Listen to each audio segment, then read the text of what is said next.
Alexander the Great dies, and the question is, what is going to happen after he rules?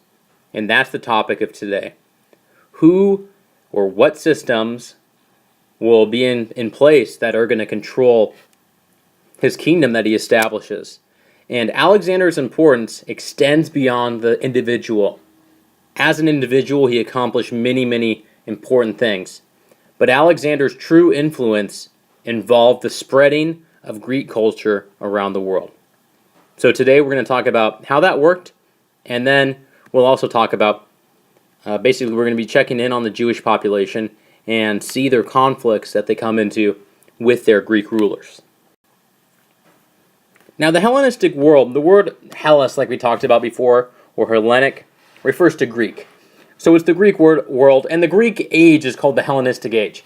Essentially what this is the age, like it says right there, from 323 to 30, and if you know your Roman history, you'll know the date 30 BC. If not, I would go tell you to look ahead on the Roman playlist or go look it up. But what essentially happens here with the Greek population is the Greek culture is going to spread all over areas that do not involve just mainland Greece. They're going to extend to Egypt, and they're going to extend all over Asia as well. After Alexander conquers Persia, there's going to be a mixing, a spreading of Greek culture. There's a fancy word for this, and the word there is called syncretism, which is basically the idea that you take a Greek culture and maybe Egyptian culture, for example, and you mix them together, and there's a combination of we talked about Alexander forming these Alexandrias. There's the Alexandria of Egypt, which has Egyptian elements to it, but also has heavy Greek elements as well. So there's this kind of mixing, the spreading of the culture. And people begin to look along the lines of less of the polis. We talk about the polis as the local unit, city-state, which is how Greeks traditionally had thought of themselves, and the idea that they begin to go and look at a cosmopolis. If you know, like, the term cosmopolitan literally translates to the word world. The word cosmo means world, and polis means city. So the idea that you are a citizen of the world. And there are certain cities like this today. You think about London, New York, Paris, Hong Kong. Those cities are not just, the people that live there are not just from, you don't find just English people in London. You find people from all over the world, all other cultures, going and mixing together, forming new cultures out of a combination of the old and the other old, and they form basically a new.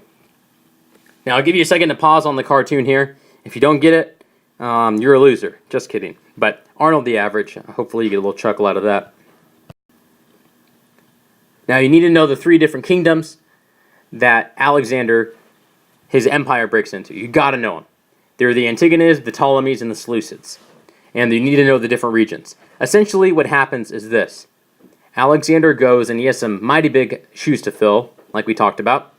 And three of his different generals are going to go and carve up his land. And they're basically family dynasties. What happens is the Antigonids rule Macedonia, which is where Alexander and Philip are from. The Ptolemies will rule Egypt. That's where Cleopatra comes from. We'll talk about that in Rome. And then finally, last but not least, in control of the largest area are the Seleucids. And they're going to control like the Asian, the Persian area. Now, what happens here is these different families essentially go. It's actually redundant to put the word family dynasties there, because that implies family, but what happens is it's passed down hereditary, and as the different people die, then their sons traditionally will take over. So Alexander's kingdom is so large that there's actually going to be three different families, essentially, that take over his big kingdom. Now you can pause here and you actually take a look. You can see here's where the Antigonids are control of Macedonia, the smallest, most compact, and then you see the Ptolemies in this purple region.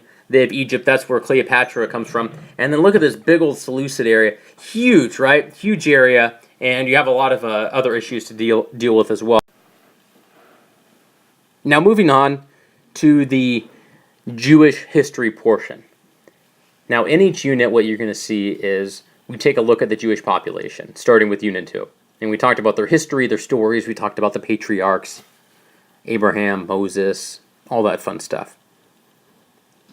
They basically went, and where we had left them, just backing up a bit, They had established the kingdoms under David and Solomon, and then they'd been kicked out with the Babylonian exile under the Babylonian Nebuchadnezzar, and under the Persians. Remember the Persians who treated their people with respect, let the Jews build back under the Persian king Cyrus, and they let them rebuild the temple at Jerusalem. So what we had was under the Persians and Alexander, they were tolerated. They were basically allowed to do their own thing as long as they pay their taxes. They were allowed to maintain their Jewishness.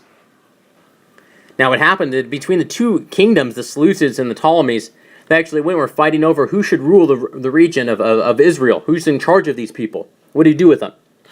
And then, according to the Jews, if you're a Jewish guy, this is a bad dude, Antiochus IV. What he does is he essentially forces the Jews to get Hellenized, Greeked, if you want to make it into a verb. So if I want to go and Americanize you, I'll take you to a baseball game, make you eat a hot dog, sing the national anthem, give you a golden retriever, and wear some red, white, and blue. Something like that. You want to Hellenize somebody, you're going to make them speak Greek. You're going to make them go read Greek. So speak Greek. Hebrew, you don't need that. Speak Greek. That's what's important. Read Hebrew. Go and be involved and, read Greek, not Hebrew. So go and read the Iliad. Go read the Odyssey. Don't read your Torah. You don't need that. The religion. Go in enforcing the polytheistic religion down their throats, saying that this is kind of a stupid monotheistic. What is this weird religion? Read the philosophy. Circumcision, what's that? That's weird. We don't have our people do that. So they're basically going to go, and what Antiochus is going to do is Antiochus is going to go Hellenize the Jewish population and basically make it more or less illegal to be a Jew. And if you're a Jewish person, this is the most offensive thing you can imagine. Your whole religion, your whole basis, your whole family is based off of your religion. So it's completely offensive, completely out of line. Obviously, people aren't just going to go and completely take it and just, all right, yeah, no problem.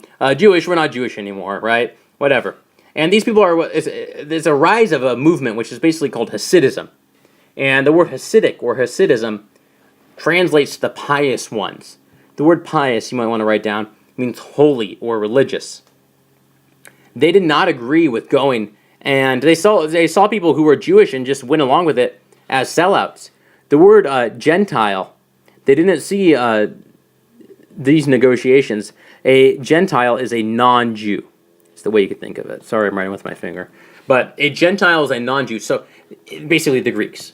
They're going to go and say, sell out to these Gentiles. What is this? Things that the Greeks went in and were established.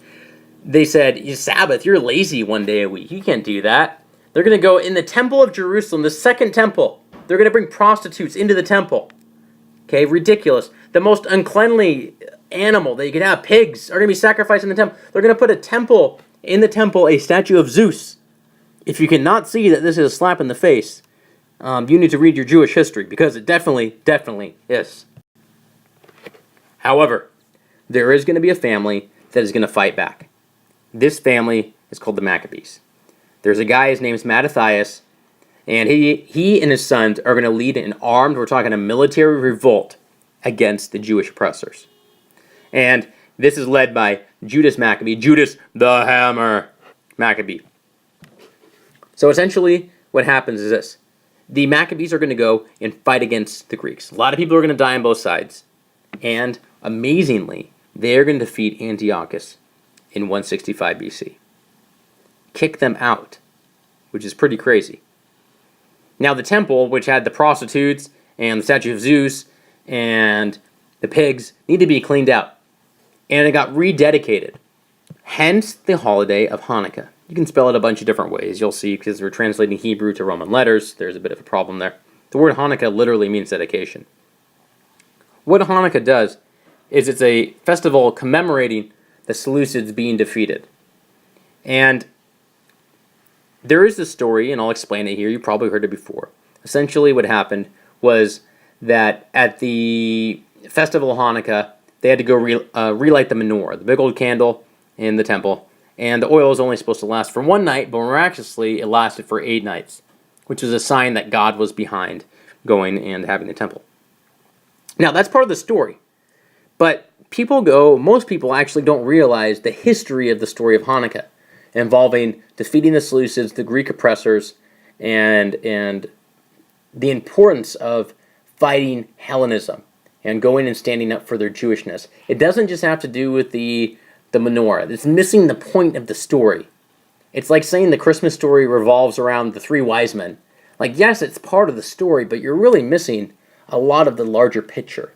So, if you know the Hanukkah story is not just the oil, you have to understand it's about these people that are going and fighting against these people that are oppressing them, these Greek oppressors, fighting against Hellenization, not selling out, and the fact that against all odds, God, or Yahweh, is going to come through in the end. Now, just a term I need to discuss here is the Jewish Diaspora, which is a term that basically begins as soon as they come out of exile from Egypt. But the fact that they're going to be spread or scattered everywhere. They're going to go all over Europe. They're going to go to the Mediterranean. They're going to go to Egypt. They're going to go to Mesopotamia. They're going to be scattered everywhere. That's why if you're Jewish today, you don't necessarily live in Israel. Back then, there was more Jews that lived in Egypt than there were in Israel itself. And the question is, who am I? Am I Jewish or am I Egyptian? Think about that today. Am I, for example, I am Christian and I am American. And how does my Christianness relate to my Americanness? Do they overlap? Is one more important? These kind of questions that come into play. The Jewish population face that.